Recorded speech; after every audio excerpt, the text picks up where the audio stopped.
In the late 1800s, Whitechapel, London, was a dark and dangerous district plagued by poverty, crime, and disease. This was the setting where the infamous Jack the Ripper murders would unfold. The narrow, fog-filled streets were filled with shadows, and it was in these very alleys that women were brutally attacked, leaving a community on edge. The area was home to the poorest of the poor, with many women working as prostitutes to survive. The residents, struggling with their own battles, never expected to become part of a chilling story that would send shockwaves across the globe. Mary Ann Nichols, age 43, was the first known victim of Jack the Ripper. On August 31, 1888, her lifeless body was found in Bucks Row, Whitechapel. Her throat had been slashed and her abdomen brutally mutilated. The gruesome nature of her murder shocked the local community, but little did they know, this was just the beginning. The police were baffled, with no leads and no witnesses. The media quickly picked up the story, and rumors about a monstrous killer began to spread. The fear of a serial killer was beginning to take root in the minds of the people. Just a week later, on September 8, 1888, the body of Annie Chapman, 47, was discovered near the backyard of 29 Hanbury Street. Like Nichols, she had her throat slashed and was severely mutilated. This time, the killer had gone even further, removing parts of her internal organs. The gruesome nature of this crime was almost identical to Nichols' murder, confirming the police's worst fears. They were dealing with a serial killer. As the bodies continued to pile up, fear gripped the entire area, and whispers of Jack the Ripper began to emerge. On the night of September 30th, 1888, two women were murdered in what is now referred to as the double event. Elizabeth Stride, 45, was found in Dutfield's yard, her throat slashed, but there was no other mutilation to her body. The police believed that the killer was interrupted before he could continue his ritual.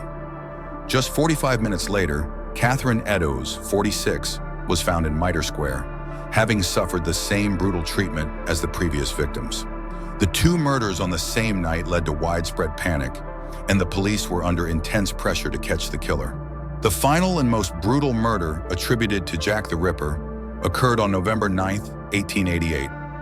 Mary Jane Kelly, 25, was found in her room at 13 Miller's Court, a small rundown building in Whitechapel. Unlike the other victims, Kelly's body was disemboweled and her organs were placed around her body. The horrific nature of this murder shocked even the hardened detectives working the case. The sheer brutality of Kelly's murder marked the end of the killing spree. With no more victims, the case went cold, leaving only questions and fears in its wake. As the murders continued, the police were under tremendous pressure to catch the elusive killer. Investigations were launched, and Scotland Yard put their best detectives on the case. The first step was to question the people who lived and worked in Whitechapel, hoping to find any clues or witnesses. However, the residents were often uncooperative, and the killer's ability to blend into the crowd made it nearly impossible to identify him. Despite the increasing number of police officers assigned to the case, the killer managed to evade capture. In the weeks following the murders, the police received several letters, some of which were signed by Jack the Ripper. These letters contained taunts and threats to the police, making it clear that the killer was aware of the public's fear and the media frenzy surrounding his crimes. One of the most infamous letters, known as the Dear Boss letter, was sent to a London news agency and contained a mockingly playful tone, with the writer claiming responsibility for the murders and threatening to kill again. The letter was written in a crude, almost mocking style, further terrifying the public and heightening the sense of mystery surrounding the case. While some letters were dismissed as hoaxes, others seemed too specific and detailed to be entirely fabricated. The letters added a chilling dimension to the case, as they suggested that the killer was not only a brutal murderer, but also someone who reveled in the fear and chaos he had caused. Numerous theories and suspects have emerged over the years. Some believe that the killer was a doctor due to the precise nature of the mutilations. Others argue that Jack the Ripper was a member of the British royal family, particularly Prince Albert Victor, though there is little evidence to support these claims. Another theory is that the killer was a local butcher, given the gruesome nature of the murders. Various individuals, including famous figures like Sir William Gall and Montague John Druitt, have been suggested as potential suspects, but the true identity of the killer remains a mystery to this day. As the murders continued, the police sought the help of the public to solve the case. They released descriptions of the victims and sought any information about suspicious individuals in the area. They also offered rewards for information leading to the capture of the killer. Despite the growing pressure and media frenzy, no breakthrough occurred. The public's fear continued to rise, and the media's sensationalized reports only added to the chaos, leaving the police with little to go on. The case seemed unsolvable, and the killer remained elusive. One of the defining features of the Jack the Ripper murders was the brutal mutilation of the victims' bodies. In each case, the killer cut the throats of the women and then performed horrific abdominal mutilations, often removing organs. This level of violence and precision suggested that the killer had a certain level of knowledge about human anatomy. The killer's ability to perform such gruesome acts in public without being caught further added to the terror that gripped Whitechapel. The mutilations became a signature of the killer, marking his acts with an undeniable savagery. Many theories have been proposed about why Jack the Ripper specifically targeted prostitutes. Some believe that the killer had a deep-seated hatred for women, particularly sex workers, and that his murders were driven by misogyny. Others suggest that the killer may have seen the prostitutes as easy targets, as they were often alone and vulnerable. The fact that the victims were all women working in the sex trade points to a possible pattern in the killer's psyche. However, there is still much debate over the true motivations behind these horrific crimes. Despite numerous investigations and the involvement of Scotland Yard, the police were unable to catch Jack the Ripper. There were multiple suspects, but none could be definitively proven to be the killer. The investigation became bogged down in confusion, with theories ranging from a mad doctor to a member of the royal family. Some investigators became convinced that the killer was a local man with intimate knowledge of Whitechapel, while others believed that he might have been a foreigner passing through. The lack of solid evidence and the chaotic nature of the investigation made it nearly impossible to solve the case. After the murder of Mary Jane Kelly in November 1888, the killing stopped abruptly. No further victims were found, and Jack the Ripper seemed to vanish without a trace. Some speculated that the killer had either been caught, gone into hiding, or moved to another area. Others believed that the Ripper had simply grown tired of his killing spree or had been stopped by an unforeseen event, such as an injury or illness. The cessation of the murders only deepened the mystery, leaving the case unsolved. Despite numerous investigations and continued public fascination, the identity of Jack the Ripper was never discovered. The story of Jack the Ripper captured the imagination of the public and the media alike. The gruesome nature of the murders, combined with the mystery surrounding the killer's identity, made the case a source of fascination for people around the world. Newspapers sensationalized the events, creating an atmosphere of fear and intrigue. The killer became an iconic figure in crime lore, and over the years, books, films, and documentaries have been created about the case. Jack the Ripper became a symbol of evil, and the mystery of his identity continues to captivate audiences even more than a century later. Why was Jack the Ripper never caught? Theories abound, with some suggesting that the killer was simply too clever for the police to catch. Others speculate that the killer was a person of high status who was able to hide behind their position, avoiding suspicion. Some believe that the police made critical errors during the investigation, overlooking vital evidence or being distracted by false leads. Another theory is that the killer was an outsider, passing through Whitechapel and leaving no connections to the area. The true reason remains elusive, adding to the mystery and allure of the case. Even today, the legacy of Jack the Ripper endures. The case is still widely studied and discussed by criminal experts and amateur sleuths alike.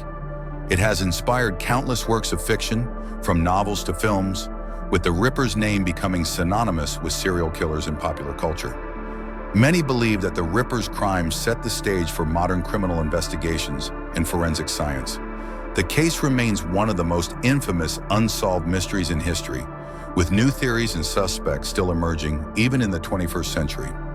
Jack the Ripper's legacy as a chilling, enigmatic figure lives on, continuing to haunt the imagination of people worldwide.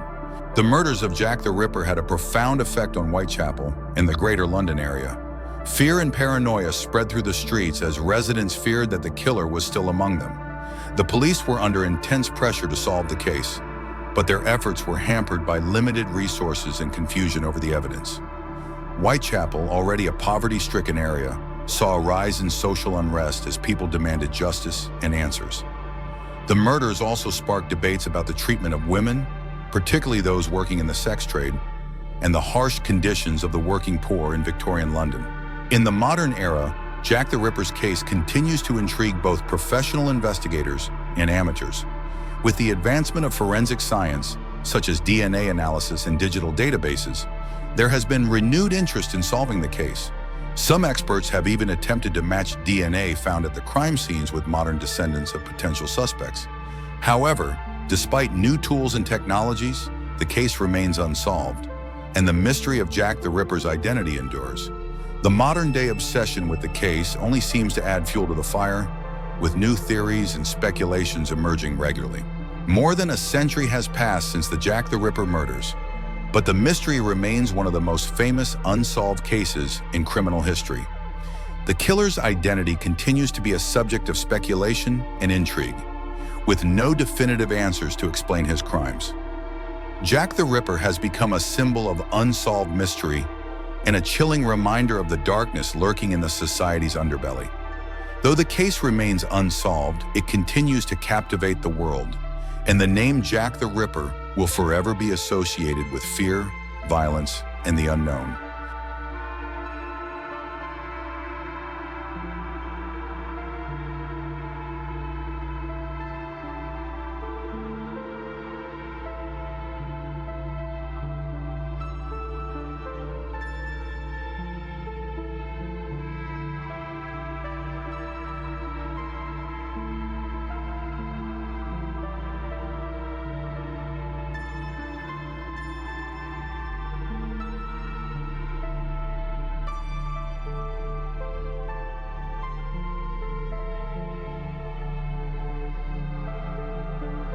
In the small, peaceful town of Villisca, Iowa, on the night of June 9, 1912, the Moore family and two visiting children, Lena and Ina Stillinger, were about to meet an unimaginable fate. The night seemed like any other, with the warm summer air and the stillness of a quiet rural town. But by morning, the town would be shaken to its core by a horrific crime that would leave 8 people dead in the most brutal way imaginable. The following morning, the Moore family's neighbors grew concerned when they noticed the family's door remained locked and no one had come out. After several unsuccessful attempts to contact them, a neighbor entered the house and made a chilling discovery. Inside, the family was found lifeless, their bodies brutally hacked with an axe while they slept, a crime so gruesome it left investigators speechless. The weapon of choice was an axe, and the killer didn't just strike once. Each victim was brutally beaten in the head, with the bodies left in a horrifying state. The axe was left beside the bodies, its blade drenched in blood. The crime scene was meticulously arranged, suggesting the killer took his time. The killer's actions were cold and methodical, making this a case unlike any other. What made the crime even more mysterious was the oddities at the scene. The windows were covered with bed sheets as if the killer was trying to hide the crime. The doors were locked from the inside, and there was no sign of forced entry. It was as though the murderer was allowed in, or perhaps knew the family well enough to gain entry without alarming anyone. The victims included Josiah Moore, 43, his wife Sarah, 39, and their 4 children, Herman, 11, Catherine, 10, Boyd, 7, and Paul, 5. 2 young girls, Lena and Ina Stillinger, ages 12 and 8, were also spending the night. The scene was made even more tragic by the fact that these were innocent children caught in the midst of a brutal, senseless act of violence. The investigation began almost immediately, with local law enforcement questioning those close to the family. A few names came up as potential suspects, including a former handyman, a traveling preacher, and a man who had been in town the night of the murders. However, the lack of physical evidence and any solid leads made it impossible to determine who had committed such a heinous crime. One of the most intriguing suspects was Reverend George Kelly, a traveling preacher who had been in Villisca the night of the murders. Kelly had a history of strange behavior, and some believed his obsession with the Moore family made him a possible suspect. He was even questioned by the police, but was never charged. His odd responses and connections to the town's events left many wondering if he had something to hide. Despite numerous interviews and investigations, the lack of concrete evidence hindered the case. No fingerprints, no murder weapon linking a suspect, and no clear motives left the authorities frustrated. Over the years, numerous theories were proposed, but the case seemed to go cold with no new developments emerging. One theory that emerged was that the Villisca axe murders were the work of a serial killer. Some believed that the killer might have traveled from town to town, committing similar crimes in various locations. There were reports of similar axe murders in nearby states, which led some to wonder if the Villisca murders were part of a larger killing spree. Another theory suggested that the killer had a personal vendetta against the Moore family. Some believed the killer was familiar with the family and had a motive rooted in personal grudges. However, no clear evidence or witness testimony ever supported this theory, leaving it speculative at best.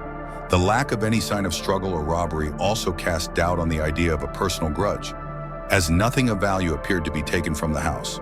The close-knit nature of Villisca's community added another layer of complexity to the investigation. Many townspeople had their theories about the killings and offered their own ideas of who might have been behind the murders. Some suggested that the killer could have been a local, perhaps someone who knew the Moore family well. But the overwhelming suspicion surrounding each theory only made the investigation harder. After months of fruitless investigation, the case began to grow cold. Despite multiple leads and tips from the public, the authorities were unable to find any concrete evidence. The media attention began to wane, and the mystery of the Villisca axe murders faded from the public eye. For many, it seemed as though the case would never be solved. The media played a significant role in the investigation, in the public's perception of the case. Newspapers reported every twist and turn, feeding the public's fascination with the gruesome details. The press, however, also sensationalized certain aspects of the case, which may have skewed the investigation and caused some leads to be overlooked. The attention from the press only added to the pressure on law enforcement. In the early 1920s, new suspects emerged in the case, including a man named Frank Jones, a local businessman. He had a known conflict with Josiah Moore, and some believed he had a motive for the murders. It was rumored that Jones had hired a hitman to kill the Moore family, though no direct evidence ever linked him to the crime. The theory sparked new interest, but it too eventually faded as the investigation continued to hit dead ends. The murders in Villisca continued to haunt the town, and the Moore family's home became a point of morbid curiosity. Over the years, the house became a site of legend, with many visitors claiming to feel a chilling presence within. Some even believed the spirits of the victims still haunted the house, adding to the mystery and the tragedy of the case. In the 1940s, new attempts to solve the case were made, with law enforcement revisiting old leads and fresh eyes on the investigation. Despite the renewed efforts, nothing new came to light. The case continued to remain unsolved, and Villisca's quiet reputation continued to be overshadowed by the lingering shadows of the brutal crime. Despite the passage of time, the Villisca axe murders have continued to affect the town. The case has become part of the town's history, a tragic event that is still remembered by locals. Every year, the anniversary of the murders is observed, with some people still visiting the Moore house to pay their respects. For the people of Villisca, the crime is a part of their town's legacy, forever tied to the horrific events of that night. Numerous theories have been proposed over the years, ranging from the involvement of a family member to a random act of violence by a stranger. Some believe the killer may have been a local, while others argue that the crime was carried out by a transient person passing through the town. These theories keep the case alive in the public's mind, but the truth remains elusive. The Villisca axe murders have become ingrained in American folklore and have inspired various books, documentaries, and even a horror movie. These adaptations often speculate on the identity of the killer and dramatize the horrific nature of the crime, keeping the story alive in the public consciousness. Despite this, the true identity of the murderer remains a mystery. To this day, the Villisca axe murders remain one of the most enduring unsolved crimes in American history.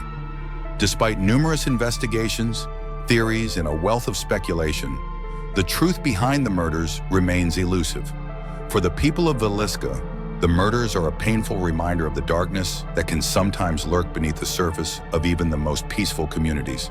Shadow Mysteries, unraveling the horrifying mysteries of crime cases. Don't forget to subscribe to the channel to catch the next thrilling and suspenseful episodes.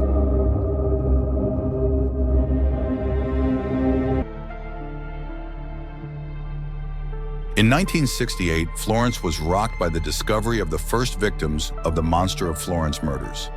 A young couple, struck down in a secluded area while enjoying a night in the countryside, were discovered brutally murdered. The scene was chilling, with both victims showing signs of extreme violence. What struck the investigators the most was the brutal precision of the attacks, indicating a calculated and sadistic mind behind them. The authorities had no idea then that this would mark the beginning of a terrifying killing spree that would haunt the region for nearly 2 decades. As the first few murders were investigated, a chilling pattern started to emerge.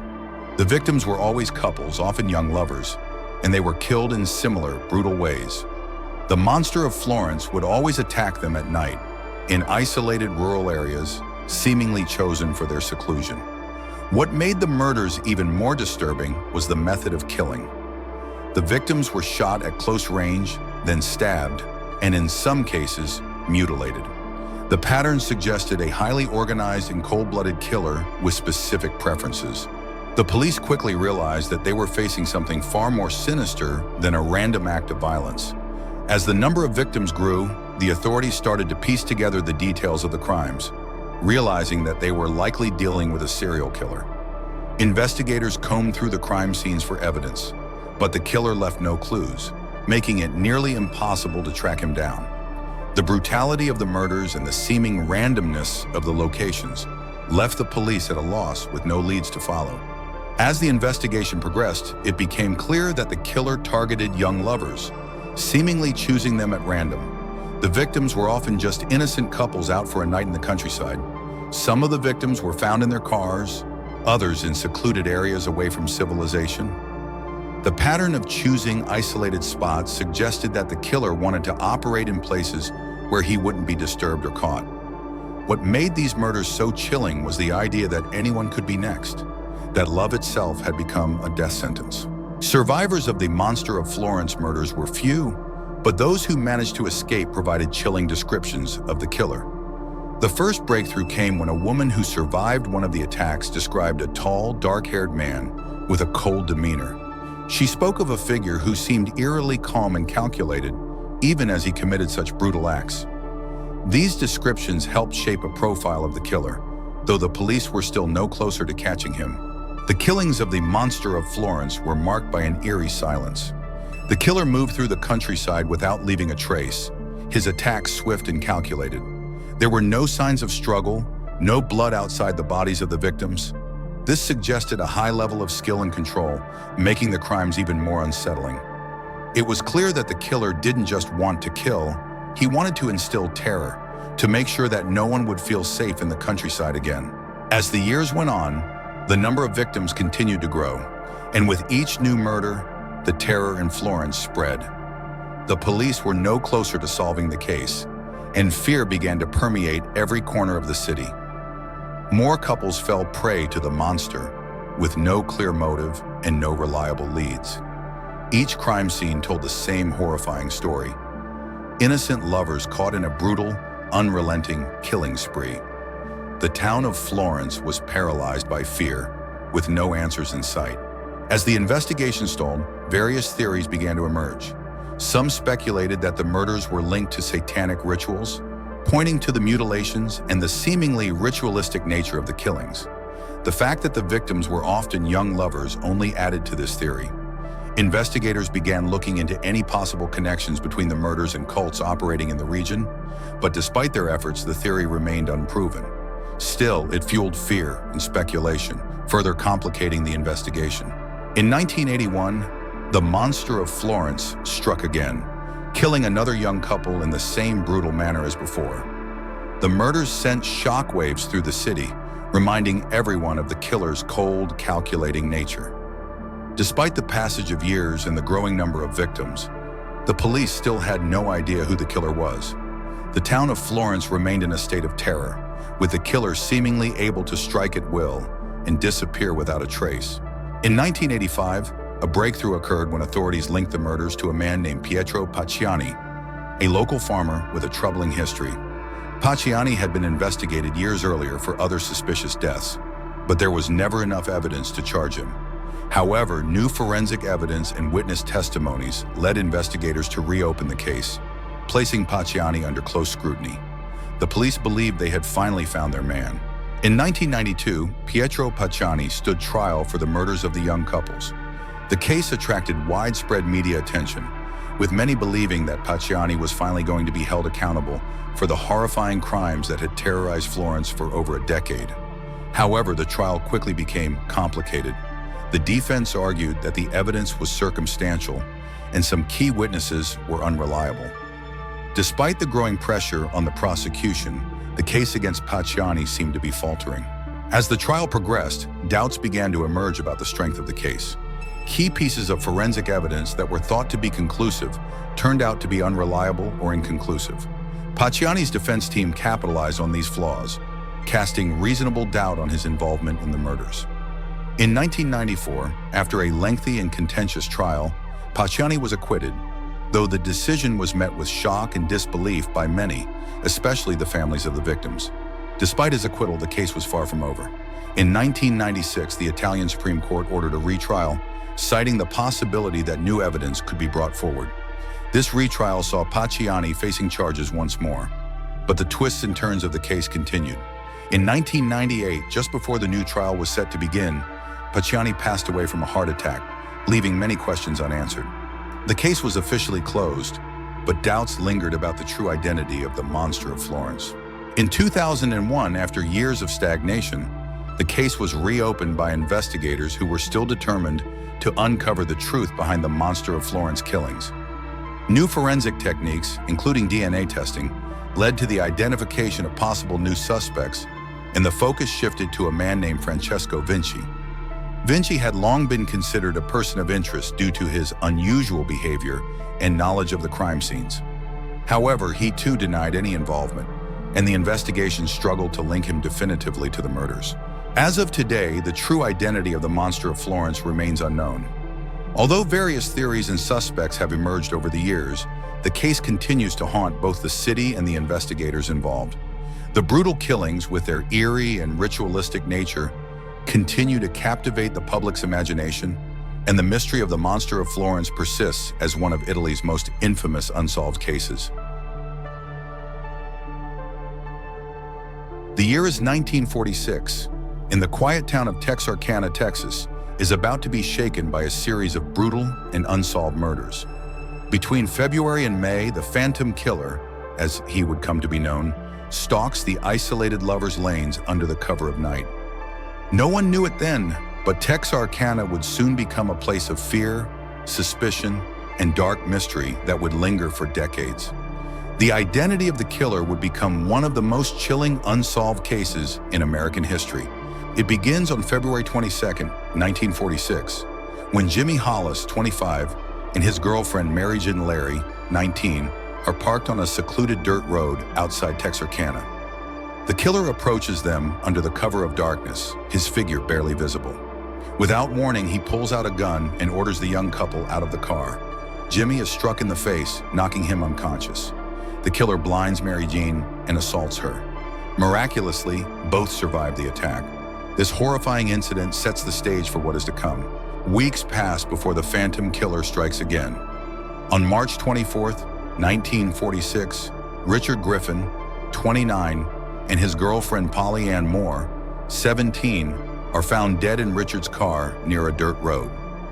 Their bodies are positioned unnaturally, suggesting that the killer had a twisted, ritualistic nature. The couple was shot multiple times, and there are signs of a struggle.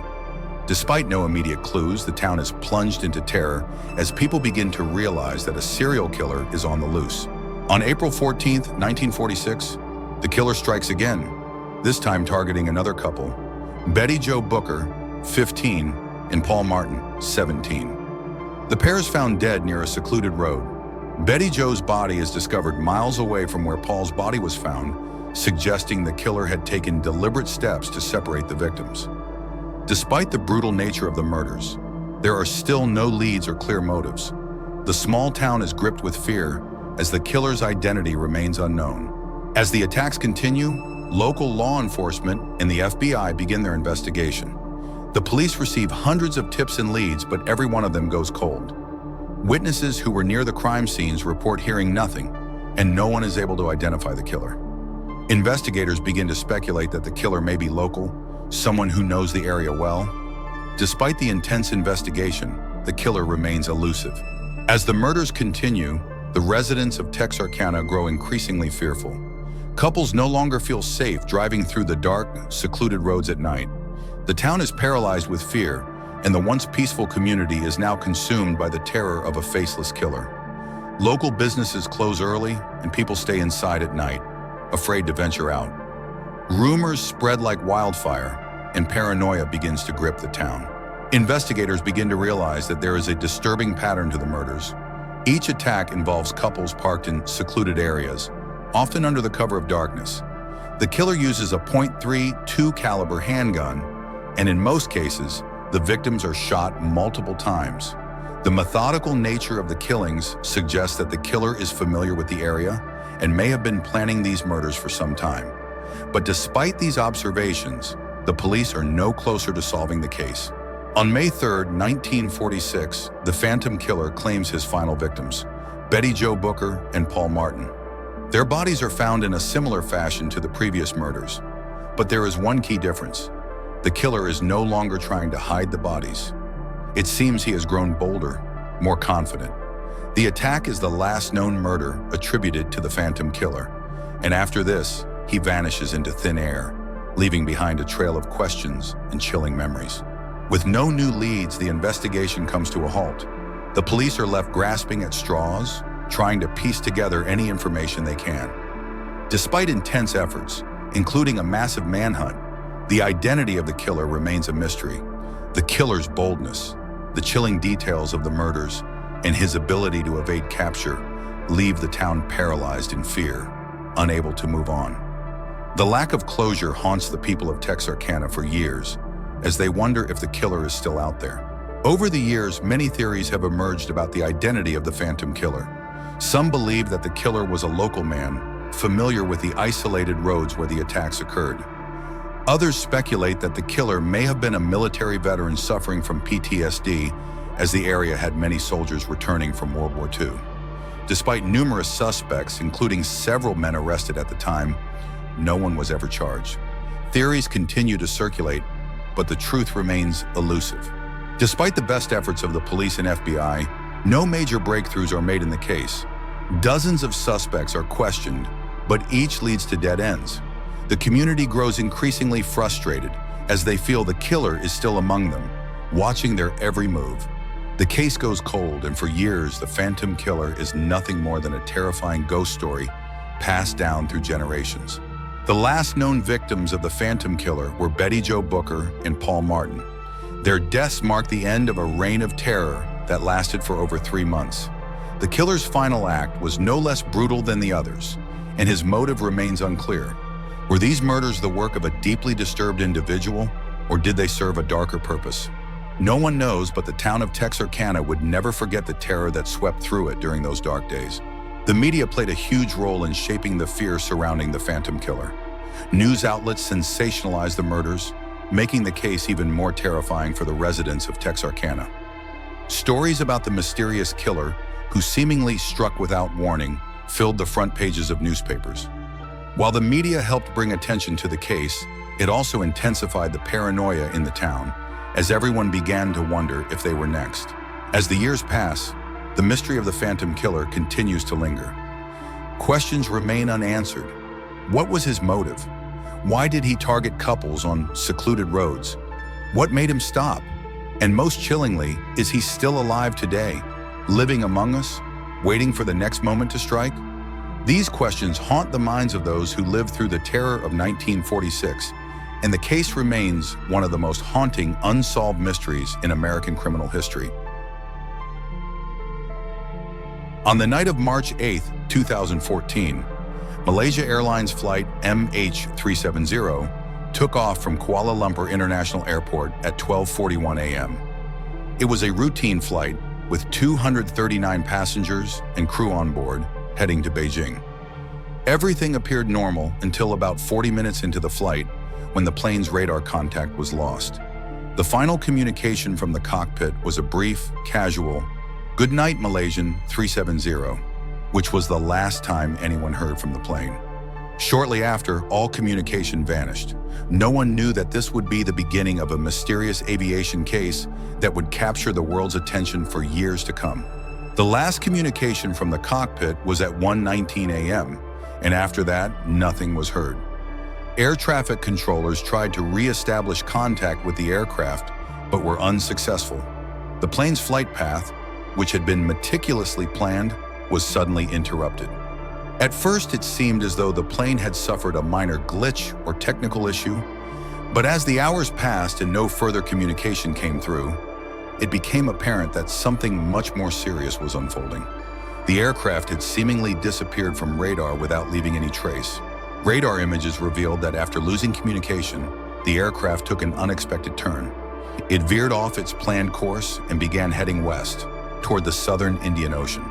This deviation raised immediate concerns. The flight path had been meticulously charted, and the sudden shift didn't make sense. Why would an aircraft in mid-flight suddenly divert from its intended route, especially when there was no communication from the cockpit? Theories of mechanical failure or fire began to swirl, but no concrete answers were available. After the final communication from the cockpit, the plane disappeared from the radar screens of both Malaysia and Vietnamese air traffic controllers. Despite repeated efforts by the air traffic control centers to regain communication with the aircraft, there was no response. For hours, the plane's location remained unknown. This sudden loss of contact was unprecedented in modern aviation, and it became clear that this was no ordinary technical malfunction. The fact that a commercial airliner had seemingly vanished without a trace added a chilling element to the mystery. As the hours passed and search efforts continued, it became evident that the plane had most likely crashed. A massive international search operation was initiated, involving the deployment of naval vessels, aircraft, and satellite technology. The fact that the aircraft had simply disappeared was a sobering reality. The lack of distress signals, flight data, or any sign of malfunction left the world in a state of confusion and fear.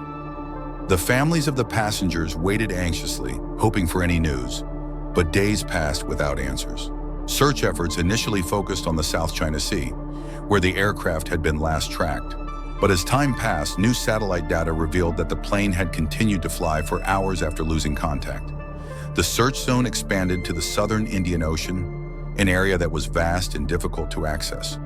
The search involved a wide range of resources from several countries, including Australia, Malaysia, and China. However, the large search area made the task increasingly daunting. Satellite data revealed that the aircraft continued to send automated handshakes between its satellite communication system and the ground station for hours after it lost radar contact. This data suggested that MH370 may have flown for several hours before running out of fuel and crashing into the Indian Ocean. This new information led investigators to focus on a remote part of the Indian Ocean known as the Southern Corridor, where search efforts would be concentrated.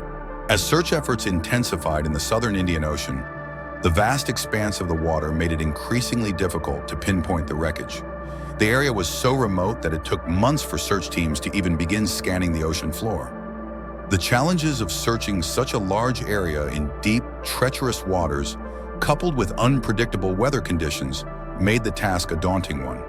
However, despite the immense efforts, there were still no confirmed sightings of wreckage, leaving everyone to wonder where the plane could have gone.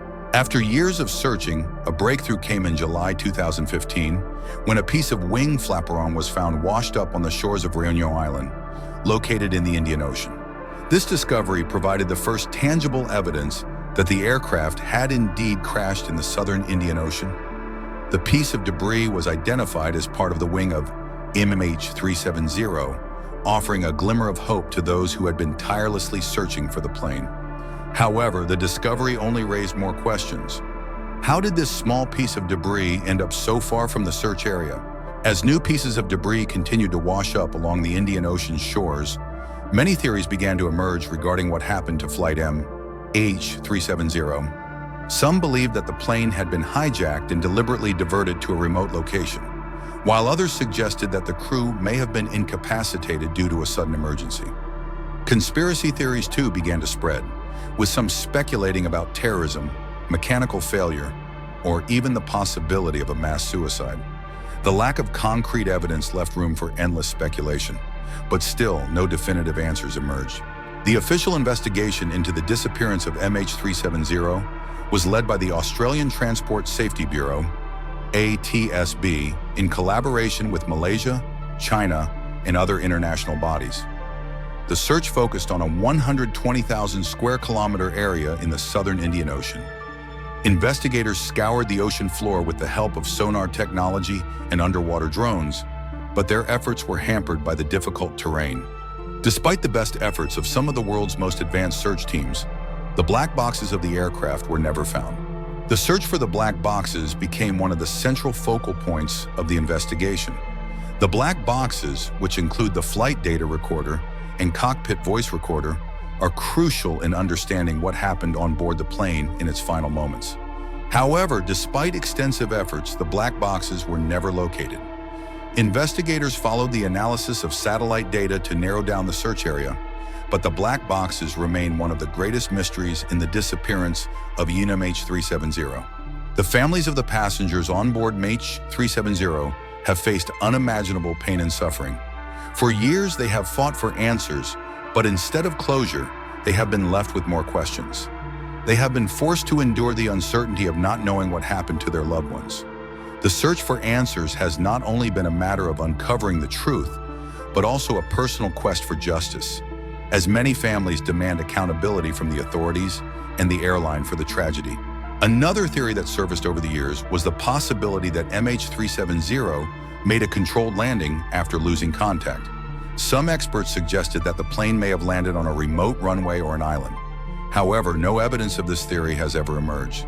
The lack of any distress signals, the flight's deviation from its course, and the debris that washed ashore seem to rule out this possibility. Nonetheless, this theory remains one of the many unanswered questions in the mystery of MH370. The disappearance of MH370 has been a truly global effort, with over 26 countries involved in the search and investigation. The collaboration between nations, sharing technology and resources, demonstrated how the world can unite in the face of an unimaginable tragedy. Yet despite the best efforts of many governments, private companies, and international organizations, the mystery remains unsolved. The disappearance of MH370 is a reminder of how vulnerable we are in the vastness of the world and the unpredictability of the unknown. Amelia Earhart, a pioneering aviator, became one of the most recognized women in aviation history. In 1932, she made history by becoming the first woman to fly solo nonstop across the Atlantic. Earhart's achievements quickly catapulted her into the global spotlight, making her an icon for women's rights and for those who aspired to break barriers. Her feats were celebrated worldwide, and she became a role model for future generations of adventurers. As her fame grew, Earhart decided to embark on an ambitious journey, a flight around the world.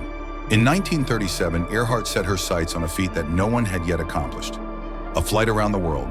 She partnered with navigator Fred Noonan, and together they began preparing for the journey. Their route would take them across the equator, starting from California, spanning the Pacific Ocean, and eventually returning to the United States.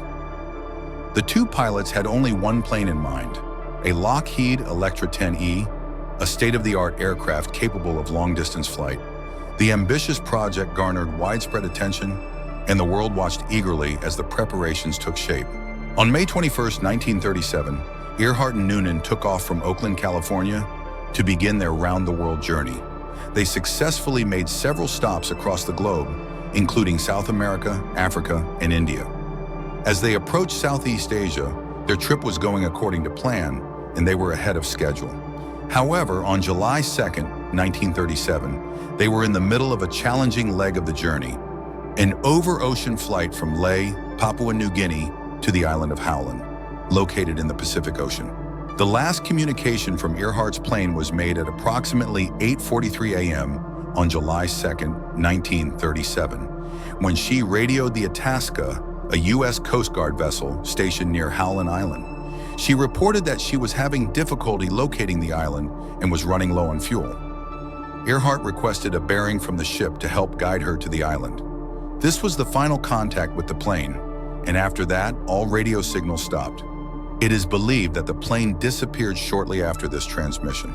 Immediately following the disappearance, a massive search operation was launched by the U.S. Coast Guard, Navy, and other agencies.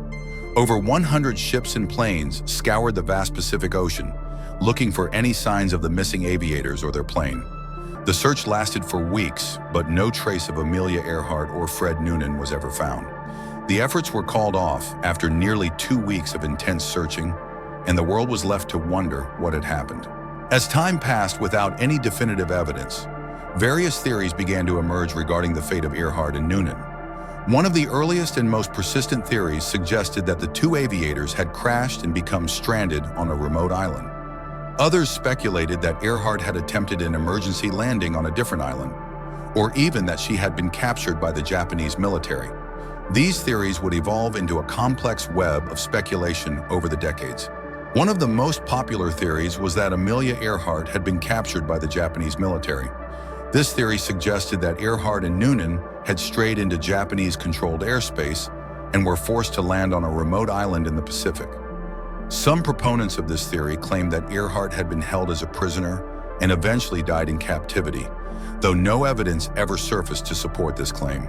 Another prominent theory is that Earhart's plane crashed into the Pacific Ocean and sank, possibly due to a fuel shortage or mechanical failure.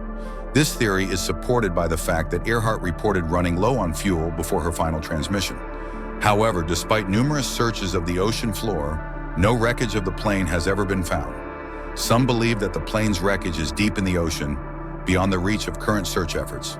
In the 1940s, a new theory emerged suggesting that Earhart and Noonan had crash-landed on Gardner Island, now Nikumaroro, a small, uninhabited island in the Pacific. In 1940, a British colony ship found skeletal remains on the island, which were later speculated to belong to Amelia Earhart. Despite extensive analysis, the bones were inconclusive, and this theory remains one of the most widely debated. In recent years, renewed efforts to solve the mystery of Earhart's disappearance have led to several expeditions to Nikumaroro Island, funded by the International Group for Historic Aircraft Recovery, TIGHAR. These expeditions have uncovered pieces of aircraft wreckage, suggesting that Earhart's plane may indeed have crashed on the island. However, the pieces of wreckage have not been conclusively identified, and the mystery remains unsolved. Despite the unresolved mystery of her disappearance, Amelia Earhart's legacy endures. She remains an iconic figure, not just for her pioneering aviation achievements, but also for her courage and resilience in the face of adversity. Her life and disappearance continue to inspire countless books, documentaries, and expeditions. While the ultimate fate of Earhart remains unknown, her legacy as a trailblazer in aviation and as a symbol of bravery for women everywhere endures.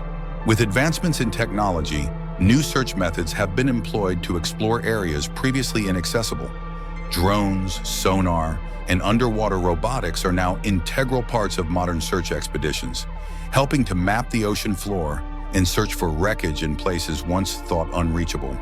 These innovations have renewed hope that the mystery of Amelia Earhart's disappearance might one day be solved. But so far, no definitive evidence has surfaced to confirm any theory. Amelia Earhart's disappearance has given rise to a host of conspiracy theories and speculations. Some suggest that she was spying for the U.S. government and was captured by the Japanese, while others believe she was attempting a secret mission or even tried to disappear voluntarily. These theories, though often dismissed by experts, add layers of intrigue to an already puzzling case. Whether or not there's any truth to them, they only serve to deepen the mystery surrounding Earhart's final days. If Amelia Earhart were here today, she would likely be amazed by the impact her disappearance has had on the world. Her name is synonymous with courage and adventure, and her mysterious end has only fueled the fascination with her life. Earhart's pioneering spirit continues to inspire not only aviators, but also people across all fields, particularly women striving to break barriers. Whether her story ever reaches its conclusion or not, the lessons she imparted about perseverance, ambition, and courage will never be forgotten.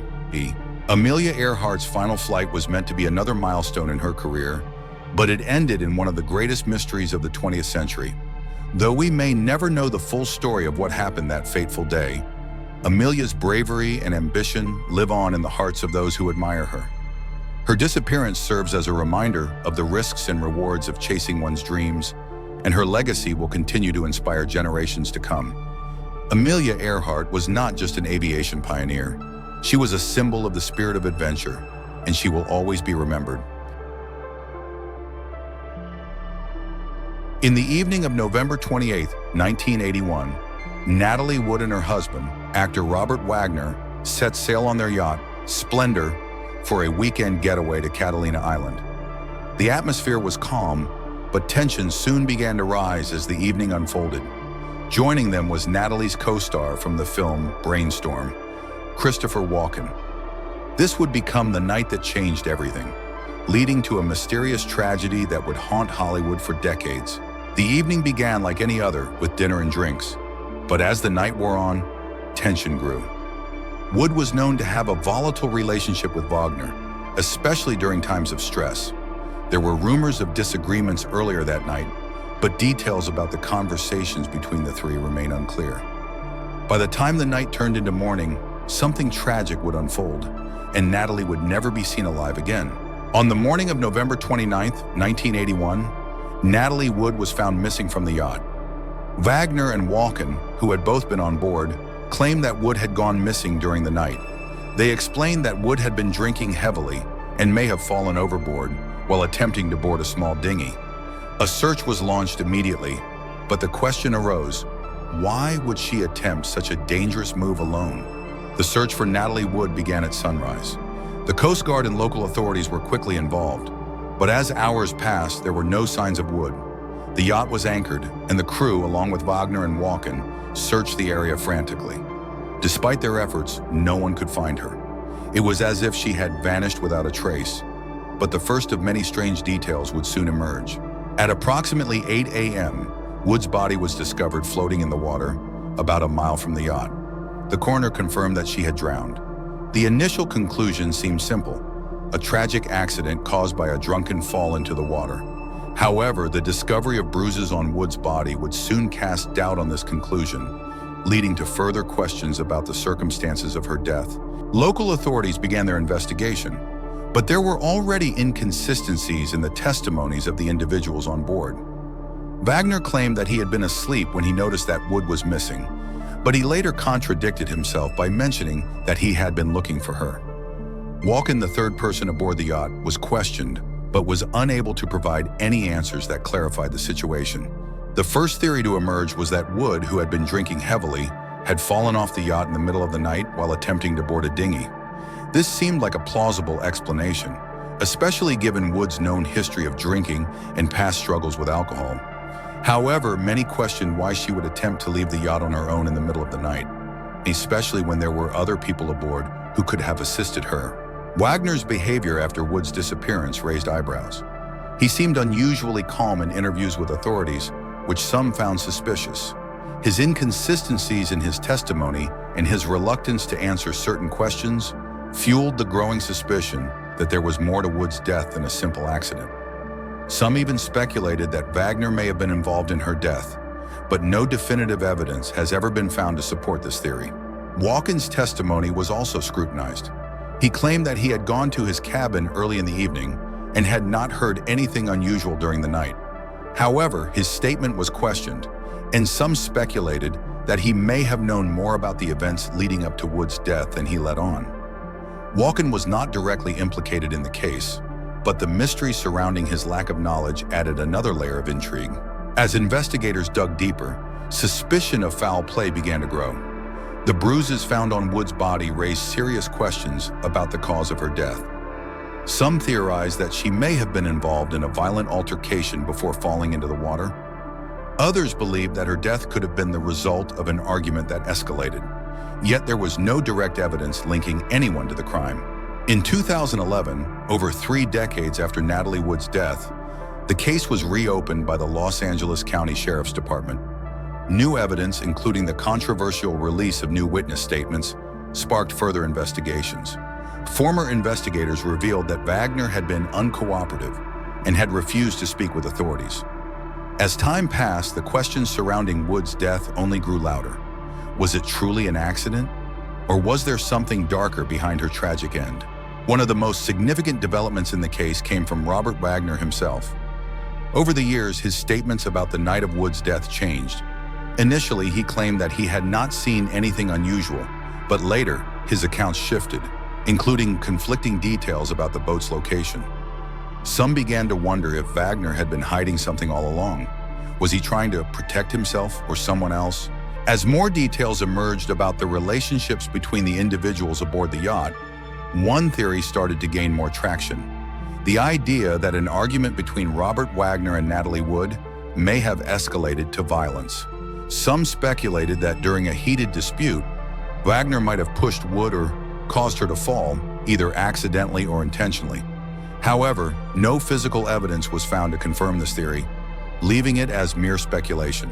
Christopher Walken's refusal to speak publicly about the incident raised suspicions. Many wondered why he had remained silent for so long, particularly when he had been one of the last people to see Wood alive. His lack of cooperation with investigators, though not illegal, left many wondering if he knew more than he had let on. Was he simply a bystander, or did he have more involvement in the tragedy than he admitted? The role of alcohol and possibly drugs in Natalie Wood's death has been widely discussed. Wood had a history of drinking, and it was reported that she had been intoxicated the night of her disappearance. Some theorists believe that her level of intoxication may have contributed to her fall, while others speculate that the alcohol was used to cover up another cause of death. The full extent of her alcohol consumption, along with the possibility of drugs being involved, remains unclear. In the years following the reopening of the case, new witness testimonies came to light. One such witness described hearing shouting coming from the yacht the night of Wood's disappearance. Another claimed to have seen Wagner and Wood in a heated argument earlier in the evening. These new revelations fueled suspicions further, but as of yet, there has been no concrete evidence to solve the case once and for all. The media played a significant role in the public's perception of the case. Speculation about Natalie Wood's death was rampant, with tabloids and news outlets publishing various theories. The constant press coverage only served to deepen the mystery. Some argue that the media may have sensationalized certain aspects of the case, leading to a clouded view of what really happened that night. As the years passed, the inconsistencies in the case continued to pile up. From Wagner's conflicting statements to Walken's silence, there were too many questions left unanswered. Investigators could not find any conclusive proof that would lead to an arrest or a resolution. The case remained open, but the answers to the questions surrounding Natalie Wood's death remained elusive. As the case grew colder, numerous theories continued to emerge. Some believed Wagner had unintentionally caused Wood's death during a fight, while others thought she had been the victim of an intentional act. However, no theory could ever be definitively proven, and the mystery of what really happened on that fateful night remained an open question. Over 4 decades later, the death of Natalie Wood remains one of Hollywood's most enduring mysteries. Despite the reopening of the case and the release of new information, the truth about what happened that night may never be fully known. The tragic death of this beloved actress has left a scar on Hollywood, and the questions surrounding her death will likely remain unanswered for years to come. In February 1959, 9 experienced hikers set off on an expedition through the Ural Mountains. Led by Igor Dyatlov, they were students and engineers from Sverdlovsk, excited to document their journey. The expedition was meant to be a routine adventure, one that would add another milestone to their growing list of successful expeditions. But something went terribly wrong. Days after the group had set out, they lost contact with their families. Their last known location was a mountain pass now forever associated with their names, Dyatlov Pass. When rescuers finally arrived, they found something that would haunt them forever. After failing to hear from the hikers, the families grew increasingly worried. By the time the authorities were alerted, several days had passed, and search teams were immediately sent to trace their last known location. What they found was beyond their wildest nightmares. The hiker's tent, still standing but abandoned, was discovered on a snowy slope. The tent was slashed open from the inside. The hikers had clearly fled in a state of panic, leaving behind their belongings and, crucially, their warm clothes. Why would they abandon their shelter in the freezing cold of the night? The search party continued to comb through the area. It wasn't long before they found the first body. It was one of the hikers, lying far from the tent, wearing nothing but socks. The body was face down, and the eyes were missing. The sight was gruesome, and it raised immediate questions. Why had the hiker ventured so far from the tent? What caused the apparent removal of the eyes? This was only the beginning of the chilling discoveries that would unfold. As the rescue team continued their search, they found more bodies scattered around the area. Each body told a different, more chilling story. One hiker's body was found with severe chest fractures, but no external wounds. Another was missing their tongue. The condition of the bodies seemed to suggest that something violent had taken place, but there was no evidence of an attack. With no signs of a struggle, the cause of these injuries remained unclear, adding to the mystery. The missing tongue and eyes from two of the hikers were a particularly eerie detail. The fact that these body parts were gone and the bodies were found in such remote locations only deepened the mystery. Was this the result of animal predation, or was something far more sinister at play? The authorities struggled to find an explanation that made sense. Without clear evidence, speculation ran wild. Were these injuries the result of some unknown force or creature? A particularly strange detail was the condition of the tent. The group's tent had been slashed from the inside, and there was no sign of forced entry. It seemed the hikers had cut their way out in a hurry, suggesting that they had been in a state of panic. Why would they do this in the freezing cold of the mountains at night? It raised the disturbing possibility that the group had encountered something they felt they had to flee from. Something unknown, something terrifying. One of the most popular theories surrounding the Dyatlov Pass incident is the possibility that the hikers were involved in a military experiment. At the time, the Ural region was known for its military activities, and some believe the hikers may have stumbled upon something classified, perhaps a secret weapon test or a covert operation. This theory explains the bizarre injuries and the lack of clear evidence. But without concrete proof, it remains just that, a theory. Another theory that has persisted for decades is that the group encountered a UFO or some kind of extraterrestrial phenomenon. Witnesses who were in the area have reported seeing strange lights in the sky around the same time the hikers went missing. Could the hikers have been caught in an alien encounter, leading them to panic and flee their tent in a desperate attempt to escape? This theory, though far-fetched, has captivated imaginations for years. The injuries found on the hikers raised even more questions. While some hikers had minor wounds, others had fractures that could only be caused by significant force, similar to those experienced in car crashes. What caused this violence, but with no external signs of trauma? Even more baffling was the lack of defensive wounds, which would be expected if the hikers had been attacked. The mystery deepened further as experts struggled to explain the nature of these injuries. The freezing temperatures of the Ural Mountains were a significant factor in the hikers' deaths, but they may not have been the sole cause. Hypothermia is believed to have played a role in their decision to leave the tent in such a panic. However, the injuries and the bizarre circumstances suggest that something more sinister might have occurred. Could the cold have pushed them to irrational behavior, or was there something more terrifying at play in the freezing wilderness? One of the most frustrating aspects of the Dyatlov Pass incident is the complete lack of clear evidence. Despite numerous investigations, no one has ever been able to definitively explain what happened to the hikers. The autopsy results offered no clear answers, and the hikers' belongings, including their cameras, were never recovered. The fact that so many questions remain unanswered only adds to the eerie nature of the case. Over the years, various experts, enthusiasts, and amateur investigators have tried to solve the mystery of Dyatlov Pass. Numerous books, documentaries, and theories have been put forward, each offering a new explanation for the strange events that unfolded. Yet, despite the many efforts, the truth remains elusive.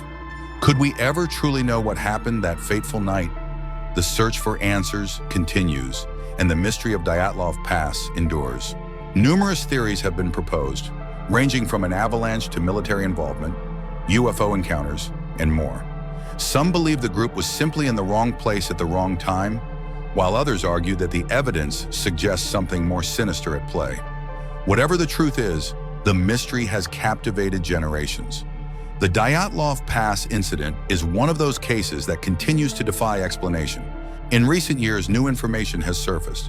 Some believe that the final clue may be found in the hikers' diaries, which detailed strange occurrences on the expedition. Were these occurrences connected to the cause of their deaths? Could the hikers have known something they shouldn't have, or witnessed something that led to their tragic fate? These new clues suggest that the mystery may not be as simple as it first seemed. Despite all the theories, the Dyatlov Pass incident remains one of the most mysterious and disturbing cases in history. The hikers' fate has never been fully explained, leaving a legacy of unanswered questions. The mystery has inspired countless books, documentaries, and movies, each offering a different perspective on what really happened. And as time goes on, the Dyatlov Pass mystery continues to haunt those who seek the truth. In 1872, the Mary Celeste, a merchant brigantine, was discovered drifting aimlessly in the Atlantic Ocean, near the Azores. Its sails were still set, its cargo intact, but the ship was abandoned. There was no sign of a struggle, no damage to the ship. Yet its entire crew, including the captain and his family, had vanished without a trace. This mysterious disappearance has puzzled historians and investigators for over a century. The ship's sudden abandonment has become one of the most famous maritime mysteries in history. On December 4, 1872, Captain David Morehouse of the ship De Graya spotted the Mary Celeste, sailing eerily without a crew. The De Graya crew boarded the ship, and what they found was chilling. The ship's logbook was still intact, and all of the ship's cargo was accounted for. But there were no signs of life. The only clue was the ship's lifeboat, which was missing. This strange and unsettling scene only deepened the mystery surrounding the Mary Celeste. The crew of the Mary Celeste included Captain Benjamin Briggs, his wife Sarah, and their 2-year-old daughter, as well as 7 other sailors. When the De Gracia boarded the ship, there was no sign of them. Their personal belongings were still in their quarters. Food was on the stove, and the ship's log had not been updated since the day before. All signs suggested they had left in a hurry. But why? The mystery of their sudden disappearance would haunt investigators for years. Upon boarding the Mary Celeste, Captain Morehouse and his crew found that the ship was remarkably intact. There was no visible damage to the vessel, and it appeared to be seaworthy. The cargo hold was fully stocked, and the ship was still floating without any apparent mechanical issues. The ship's condition was bizarre. Why would the crew leave a perfectly functional ship in the middle of the ocean, especially in such a state of disarray? One of the most puzzling aspects of the mystery was the missing lifeboat. The lifeboat was gone, but there was no sign of struggle or distress. If the crew had been forced to abandon ship due to a storm or attack, why was there no evidence of an emergency? Furthermore, why would they leave the ship's vital equipment behind and take only the lifeboat? This unanswered question has fueled many theories about what may have happened to the crew. One theory that has been suggested is that the Mary Celeste was the victim of a pirate attack. However, there was no evidence of any struggle on board, no signs of blood, and nothing missing that would indicate a robbery. Furthermore, pirates typically take valuable cargo, but the Mary Celeste's cargo was left untouched. The lack of any evidence of a violent encounter raises doubts about the piracy theory. Another theory posits that the crew staged a mutiny. However, there is no evidence to support this theory either. Captain Briggs was well respected, and there was no indication that the crew had any problems with him. Furthermore, the crew's personal belongings were left behind, suggesting that they had not planned to abandon ship. The idea of a mutiny seems unlikely given the circumstances and the lack of evidence. Some experts believe that a violent storm or seaquake may have caused the crew to abandon ship. The crew may have panicked during a sudden storm and fled the ship in haste. However, there were no reports of a storm in the area at the time, and the Mary Celeste was still afloat and undamaged. This theory does not explain why the crew would leave without any signs of distress or struggle. One popular theory is that the crew was poisoned by toxic fumes from the cargo hold. The Mary Celeste was carrying a large load of alcohol, and it's believed that fumes from the alcohol may have caused the crew to become disoriented or ill. In a panic, they could have abandoned the ship. However, the ship's log did not indicate any signs of illness, and no one reported any symptoms of poisoning. This theory remains speculative and lacks concrete evidence. In 1873, a year after the Mary Celeste was found, a strange telegram was sent from Gibraltar, claiming that the ship had been found in a different location. This led to confusion and added to the mystery. The telegram seemed to imply that the crew was still alive and well, but this was never confirmed. The source of the telegram was never verified, adding yet another layer to the intrigue surrounding the Mary Celeste. Despite numerous theories, no conclusive explanation for the Mary Celeste's abandonment has been found. Over the years, countless investigators, historians, and experts have tried to uncover the truth, but the case remains unsolved. The lack of evidence and the peculiar circumstances surrounding the ship's discovery have kept this mystery alive for more than a century.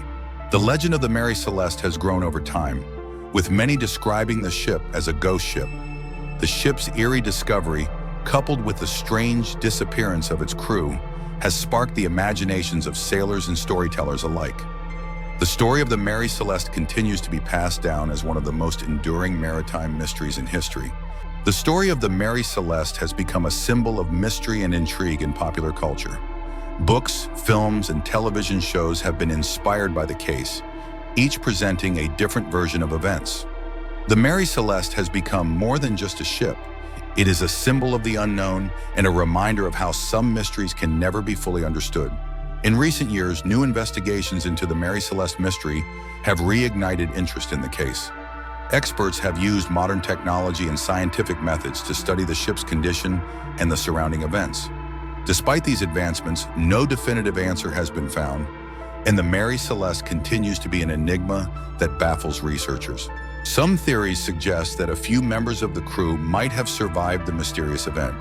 If the crew did abandon the ship, they might have sought refuge on nearby islands or been lost at sea. However, no survivors were ever found, and no remains were recovered, making this theory hard to prove. The Bennington Triangle is an area of mountainous terrain and dense forest located in southwestern Vermont, stretching across Green Mountain National Forest. It's known for its mysterious atmosphere and the strange disappearances that have occurred there since the mid-20th century. The events have sparked countless theories, from criminal acts to paranormal forces. But what makes this place truly chilling? The fact that people have vanished without a trace. On December 1st, 1946, Paula Weldon, a 26-year-old student from Bennington College, set out for a hike on the Long Trail, which runs through the Bennington Triangle. She was seen walking alone, wearing a red jacket. Hours later, she had vanished without a trace. Despite an extensive search, no evidence was found. Her case remains one of the most famous and puzzling disappearances in the region. Local authorities were quick to act after Paula's disappearance. They launched an intense search involving hundreds of volunteers, but after days of scouring the area, they found nothing. The search included dogs, which are usually reliable for tracking missing persons, but they failed to pick up any scent. The case soon turned into a mystery that seemed to defy all reason. Paula Weldon's case was not an isolated event. Over the next few years, at least 4 other individuals mysteriously disappeared in the Bennington Triangle. They were all seemingly normal people, most of whom were out hiking or walking. None of them were found, and none of them had any connection to each other. The pattern was chilling. In 1950, another strange disappearance occurred. James Tedford, a war veteran, was traveling by bus when he suddenly vanished. He had been last seen sitting in his seat on the bus, with his luggage and belongings still in place. But when the bus reached its destination, Tedford was nowhere to be found. His disappearance remains unsolved, and his case added to the eerie mystery of the Bennington Triangle. Another case that deepened the mystery was the disappearance of Mildred Ball in 1950. Mildred, a hiker, was walking with a group of people when she suddenly vanished. The group searched the area extensively, but found no trace of her. The strange part of her disappearance was that there was no sign of a struggle or any clue that would indicate what happened. It was as if she simply disappeared into thin air. Over the years, various theories have emerged to explain the strange disappearances in the Bennington Triangle. Some suggest that the area is cursed, or that it harbors a supernatural force that causes people to vanish. Others believe that a serial killer could be behind the disappearances, though no solid evidence has ever been found to support this theory. Some researchers believe that the dense forests and rugged terrain of the Bennington Triangle may play a role in the disappearances. The area is known for its challenging landscape, which could easily lead to individuals getting lost. However, the strange nature of these disappearances, including the complete lack of any trace, suggests that something more than just bad luck could be at play. One of the most unsettling aspects of the Bennington Triangle is its atmosphere. Locals and hikers often report strange feelings of unease when they enter the area. Some claim to have heard unusual sounds like whispers or distant voices, while others have experienced sudden dizziness or disorientation. Could these sensations be linked to the disappearances? Another theory that has been widely discussed is the possibility of a serial killer being responsible for the disappearances. Several of the victims were hikers, and some experts believe that a killer could have been using the remote location as a hunting ground. However, no bodies or physical evidence linking anyone to the crimes were ever found, leaving this theory unconfirmed. Some have turned to more supernatural explanations, citing the possibility that the Bennington Triangle is a hotspot for paranormal activity. Locals speak of strange lights, unexplained phenomena, and encounters with mysterious beings. Could the disappearances be the work of something otherworldly?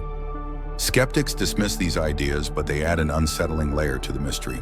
In every case, the search efforts were extensive. Hundreds of people combed through the forests, and rescue teams used dogs to try to track the missing individuals. Despite all these resources, nothing was found. The lack of evidence, especially in such a heavily searched area, makes the disappearances even more baffling. What happened to these people, and why were there no clues?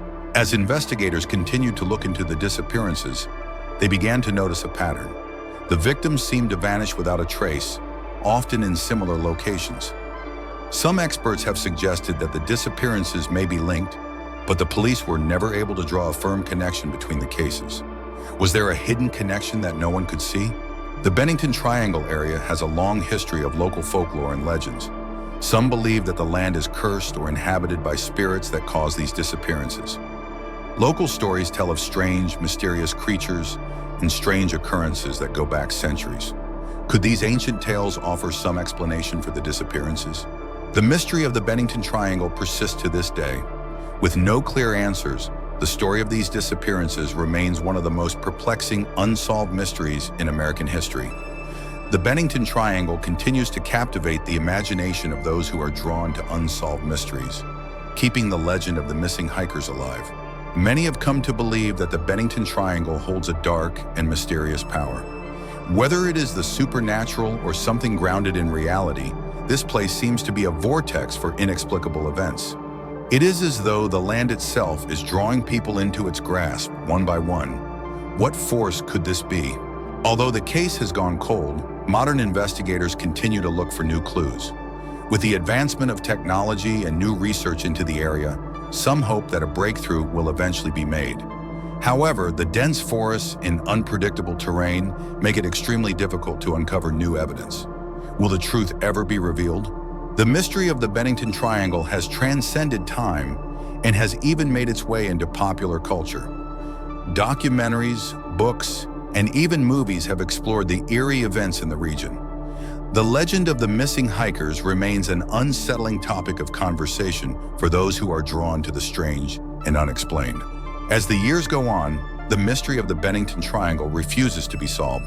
The strange disappearances remain part of Vermont's dark history, and with no new answers, the enigma only grows deeper.